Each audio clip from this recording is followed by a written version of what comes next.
Hello friends आज के video में हम single phase water pump motor 4 different place start stop किस तरह किया जाता है सीखने वाले हैं। यदि हमारे पास कोई सिंगल फेज मोटर हो या 3 फेज मोटर हो, हमें रिक्वायरमेंट है इस मोटर को हम 4 डिफरेंट प्लेस से स्टार्ट स्टॉप कर सके, तो इसके लिए कंट्रोल वायरिंग किस तरह की जाएगी, पावर वायरिंग किस तरह की जाएगी, किन कंपोनेंट्स की रिक्वायरमेंट होने वाली है, स्टार्टर की वर्किंग किस तरह होने वाली है, सब कुछ काफ़ी आसान तरह से सीखने वाले हैं। तो चलिए वीडियो स्टार्ट करते हैं। आप देख सकते हैं हमारे पास यहाँ एक single phase water pump motor है। इस मोटर को स्टार्ट स्टॉप करने के लिए हमें कंट्रोलिंग के लिए एक कॉन्टेक्टर की रिक्वायरमेंट होने वाली है। यदि आप 3 फेज मोटर को कंट्रोल कर रहे हैं तो आपको यहाँ पर ओवरलोड रिले की भी रिक्वायरमेंट होगी, बट हम सिंगल फेज मोटर को कंट्रोल करने वाले, इसलिए यहाँ पर हमने ओवरलोड रिले कनेक्ट नहीं किया है। इस कॉन्टेक्टर में देखा जाए तो यहाँ पर A1 A2 इसकी कॉइल होती है जहाँ पर हमें सप्लाई कनेक्ट करना होती है। ये इसके कंट्रोल टर्मिनल्स होते जो कि NC होते, यह NO होते हैं, और यहाँ पर L1 L2 L3 यहाँ पर पावर टर्मिनल्स होते हैं इस कॉन्टेक्टर में। इसके अलावा हमें 4 डिफरेंट प्लेस स्टार्ट स्टॉप करना है, तो ये हमारा फर्स्ट प्लेस हो गया है जहाँ से हम स्टार्ट स्टॉप करना चाहते हैं। ये हमारा सेकंड प्लेस हो चुका है। इसके अलावा यहाँ पर ये थर्ड प्लेस हो चुका है और ये हमारा 4th प्लेस हो चुका है।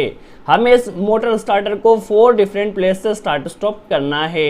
देखिए हमारे पास किसी भी पुश बटन से हम स्टार्ट कर सकते हैं और किसी भी पुश बटन से हम स्टॉप कर सकते हैं। नॉर्मल इस तरह की कंट्रोल वायरिंग की रिक्वायरमेंट यदि हमारे पास कोई बिल्डिंग है या बेसिकली देखा जाए तो हमारे पास कोई मोटर है, हम डिफरेंट प्लेस से स्टार्ट स्टॉप यहाँ से काफ़ी आसान तरह से कर सकते हैं। किसी भी पुश बटन से हम इस मोटर को स्टार्ट कर सकते हैं और किसी भी पुश बटन से स्टॉप कर सकते हैं। तो यहाँ पर हम control wiring and power wiring single phase motor का देखने वाले हैं यहाँ पर, इसलिए हमें एक डबल पोल एमसीबी की रिक्वायरमेंट होने वाली। यदि आप 3 फेज मोटर को कंट्रोल कर रहे हैं तो आपके पास यहाँ पे RYB के लिए 3 फेज पोल की एमसीबी होना चाहिए। और इन सभी की जब भी हमारी मोटर किसी भी पुश बटन से स्टार्ट हो तो उसकी रीडिंग सिर्फ एक ही kWh मीटर में बने, बेसिकली देखा जाए तो, इसलिए हमने kWh मीटर कनेक्ट किया है।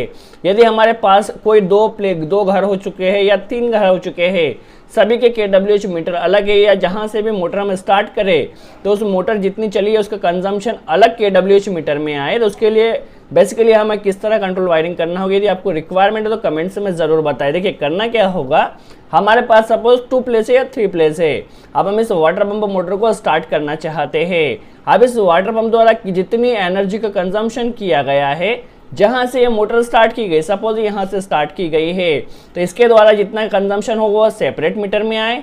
यदि यहाँ से स्टार्ट की गई तो इसके द्वारा जितना कंजम्पशन हो सेपरेट मीटर में आए। यदि इस तरह की कंट्रोल वायरिंग की रिक्वायरमेंट आप कमेंट्स में ज़रूर बताइए। देखिए यहाँ से हमारे पास पोल होने वाले हैं जहाँ से हमारे पास सप्लाई आने वाली है। देखिए यहाँ से हम कहीं से भी मोटर को स्टार्ट स्टॉप करें उसका कंजम्पशन सिंगल मीटर में ही आने वाला है।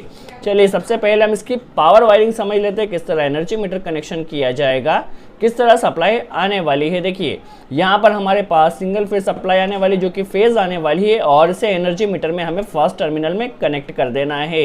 यहाँ पर एनर्जी मीटर में फेज और न्यूट्रल कनेक्ट करना होता है जो कि इनपुट सप्लाई होती है।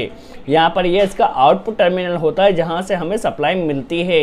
जो फर्स्ट टर्मिनल होता है फेज इनपुट होता है, जो सेकंड टर्मिनल होता है वो न्यूट्रल इनपुट होता है, जो थर्ड टर्मिनल होता है वो न्यूट्रल आउटपुट होता है। यहाँ से हमें न्यूट्रल मिलने वाला है। इसे ले जाकर हमें जो डिस्ट्रीब्यूशन एमसीबी होने वाली यहाँ पर कनेक्ट कर देना है। जो 4th टर्मिनल होने वाला है वो फेज आउटपुट होता है। देख सकते हैं यहाँ से फेज आउटपुट हमें मिला है, ये डिस्ट्रीब्यूशन एमसीबी में हमें इनपुट कनेक्ट कर देना है। तो आप देख सकते हैं हमारे एमसीबी में इनपुट कनेक्शन हो चुका है। अब एमसीबी के आउटपुट से पहले हम पावर वायरिंग समझ लेते हैं, फिर किस तरह कंट्रोल वायरिंग की जाएगी हम समझने वाले हैं। देखिए एमसीबी के आउटपुट से हमें यहाँ पे पहले हम न्यूट्रल की वायरिंग समझ लेते हैं। देखिए न्यूट्रल हमें यहाँ से मिलने वाला है और यहाँ पर इस बेसिकली कॉन्टेक्टर के पावर टर्मिनल में न्यूट्रल कनेक्ट किया है, यहीं से फेज को भी हमने कनेक्ट कर दिया है। और पहले पावर वायरिंग की बात की जाए तो यहीं से कॉन्टेक्टर के आउटपुट से हमारे पास मोटर में फेज एंड न्यूट्रल यहाँ पर आ चुका है। तो आप देख सकते हैं हमारी सिंगल फेज मोटर की पावर वायरिंग हो चुकी है। यदि आपके पास 3 फेज मोटर हो तो आपको 3 फेज के लिए ओवरलोड रिले भी कनेक्ट करना होगा। चलिए, पावर वायरिंग काफ़ी सिंपल थी। कंट्रोल वायरिंग की बात की जाए तो किस तरह कॉन्टेक्टर को ऑपरेट किया जाएगा, किस तरह पुश बटन का कनेक्शन किया जाएगा, हम समझ लेते हैं। सबसे पहले कॉन्टेक्टर को ऑपरेट होने के लिए फेज एंड न्यूट्रल की रिक्वायरमेंट होती है। तो यहाँ से हम न्यूट्रल को लूपिंग कर लेते हैं और इसे A1 में कनेक्ट कर देते हैं। तो आप देख सकते हैं कॉन्टेक्टर में जो न्यूट्रल होने वाला है वह डायरेक्ट कनेक्ट किया गया है। अब फेज पुश बटन से किस तरह कनेक्ट किया जाएगा हम समझ लेते हैं।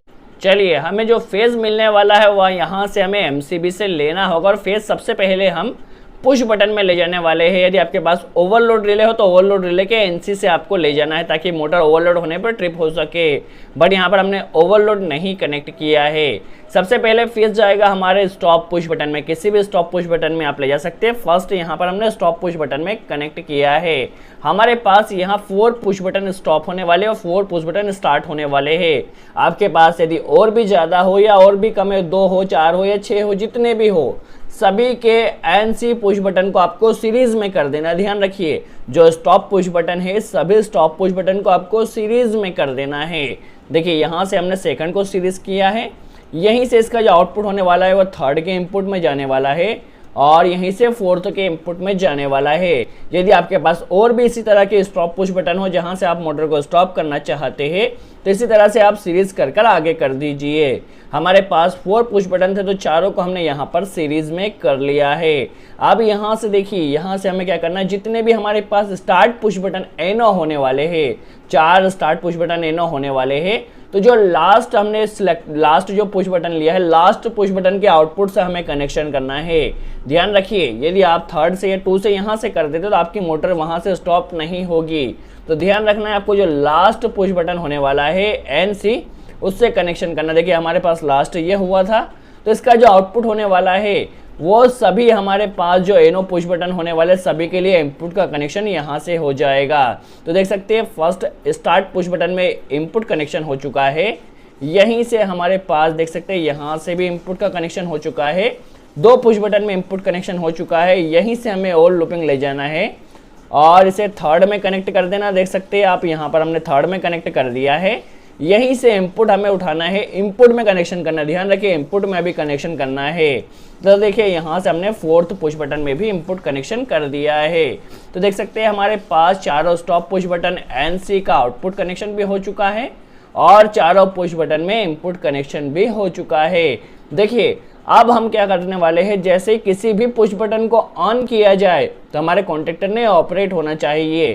तो हम किसी भी एक पुश बटन से पहले कनेक्शन कर लेते हैं। देखिए, सपोज हमने इस पुश बटन को प्रेस किया और इस पुश बटन के प्रेस करते ही हमारे इस कॉन्टेक्टर ने ऑपरेट होना चाहिए। तो यहाँ से आउटपुट हमारा जाने वाला है और एक कॉन्टेक्टर की कॉइल में जाने वाला है। तो जैसे ही इस पुश बटन को प्रेस किया जाएगा हमारा कॉन्टेक्टर ऑपरेट हो जाएगा। बट ये कितनी देर के लिए ऑपरेट होगा, जितनी देर के लिए हमने पुश बटन को प्रेस किया है। इसमें अभी हम ये होल्डिंग सप्लाई हमने नहीं कनेक्ट की है। तो होल्डिंग सप्लाई किस तरह कनेक्ट की जाएगी, कहाँ से कनेक्ट की जाएगी, वह भी हम सीखने वाले हैं।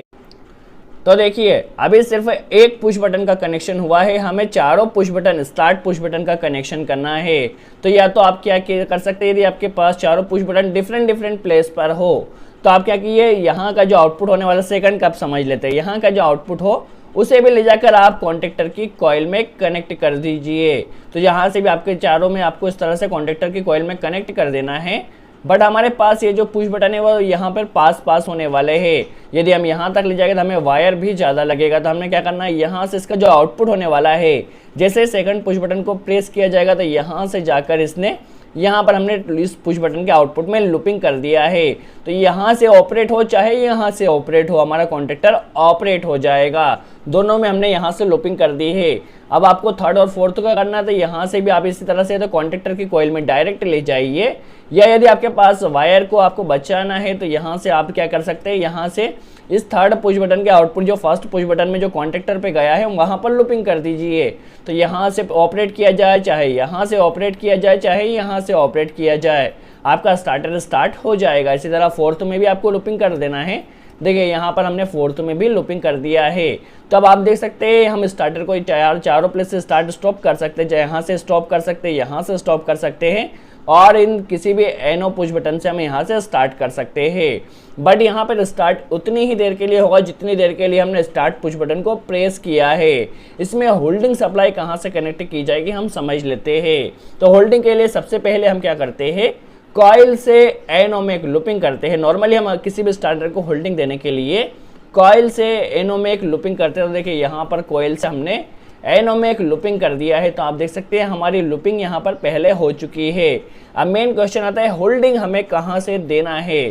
तो होल्डिंग के लिए आप क्या कीजिए, जो आपका चारों जो स्टॉप पुश बटन है एनसी, जो लास्ट पुश बटन होने वाला है, लास्ट पुश बटन के आउटपुट से आपको लेना है। ध्यान रखिए होल्डिंग सप्लाई जो लास्ट स्टॉप पुश बटन होने वाला है उसके आउटपुट से लेना है या किसी भी स्टार्ट पुश बटन के इनपुट से लेना है। ध्यान रखिए क्योंकि यहाँ पे सब सीरीज में किया गया है। तो हम क्या करते हैं, जो लास्ट हमारा स्टॉप पुश बटन होने वाला है यहाँ से, क्योंकि यहाँ पे कंटिन्यू सप्लाई आ रही है, यहाँ से होल्डिंग सप्लाई हमें लेना है और इस कॉन्टेक्टर की कॉइल में बेसिकली जो एनो टर्मिनल होने वाला है एनो में कनेक्ट कर देना है। तो होगा क्या, किसी भी हम स्टार्ट पुश बटन को जब प्रेस करते हैं तो हमारा कॉन्टेक्टर ऑपरेट होगा, यहाँ से कॉइल से एनो में सप्लाई आएगी और यहाँ पर हमने होल्डिंग सप्लाई पहले ही कनेक्ट कर दी है। तो हमारा स्टार्टर यहाँ पर होल्ड हो जाएगा। तो इस तरह आप किसी भी सिंगल फेज मोटर को या 3 फेज मोटर को 4 डिफरेंट प्लेस से स्टार्ट स्टॉप कर सकते हैं। यदि आपके पास और भी प्लेस हो 5 6 तो आप इसी तरह से कॉइल को जो वायरिंग उसे सीरीज में करके कनेक्शन कर सकते हैं। और यदि आप चाहते हैं जो मोटर चले तो डिफरेंट KWH मीटर का कनेक्शन करना हो तो इसके ऊपर भी हम जल्द से जल्द वीडियो बनाने वाले हैं। यदि वीडियो अच्छा हो तो लाइक का बटन जरूर प्रेस करें। कोई डाउट हो तो कमेंट्स में ज़रूर पूछे। तो आज के लिए इतना ही।